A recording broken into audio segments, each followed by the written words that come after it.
તમે અમારા ઘરમાં ઘણું મોટું વિઘ્ન આવતું અટકાવ્યું છે અને અત્યારે અમારે શોકના દિવસ હોત ઘરમાં, એની બદલે તમે એ દિવસો અટકાવીને મારા ભાઈને ઉગાર્યો છે માં. એ આત્મહત્યા કરવા જઈ રહ્યો હતો સોમવારની રાત્રે અને તમે 1:30 વાગે મને મેસેજ આવેલા છે રાતના કે મારી છેલ્લી વાત છે આ અને હું મરવા જઈ રહ્યો છું, મારી જોડે કોઈ રસ્તો નથી હવે, કે 3.5-4 લાખનું દેવું થઈ ગયું છે અને મારી સેલેરી જેવી આવે છે એવી ડાયરેક્ટ ખાતામાંથી જતી રહે છે.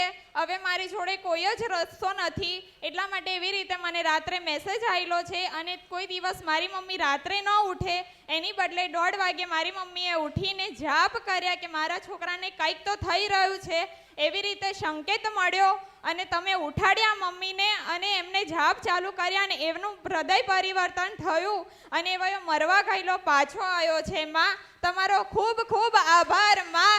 તમે જેવું કરો એવું કોઈ ના કરી શકે. આજે તમારી દયાથી અમે મારા ભાઈ સાથે હું અહીંયા ઊભી છું માં. તમારો ખૂબ ખૂબ આભાર માં. તમારો જેટલો આભાર વ્યક્ત કરું એટલો ઓછો છે માં. અને કંઈ અમારાથી ભૂલ ચૂક થતી હોય તો માં બતાવો. ઘરમાં કંઈ બી નવું કરવા જાય ત્યારે વિઘ્ન આવે ને દવાખાનું આવે ને એવું કંઈક ને કંઈક આવીને અટકી જાય છે માં.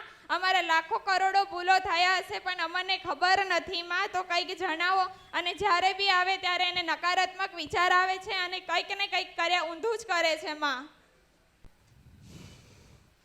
હવે એ જે રીતે કહે છે એ રીતે અમે અનુમાન કરીએ છીએ માં. એ હવે સાચું કે ખોટું કે છે અમને ખબર નથી, પણ એ રડીને મંગળવારે સવારે ફોન આવ્યો ત્યારે ઘણું જ રડ્યો. માં, બેન મારી જોડે આવું થઈ રહ્યું છે, મારે નથી જીવવું એમ. તમને શું લાગે છે એમ કહું છું? હા માં, દેવગતિનું કઈ દુઃખ હોય તો જણાવો. અમે કેટલાય વિડીયો જોયા તમારા, તો એવું લાગી રહ્યું છે કે કદાચ અમારા ઘરે એ દુઃખ હોઈ શકે એમ. 3 વાત બતાડું છું, થોડી ધીરજ રાખશો ને?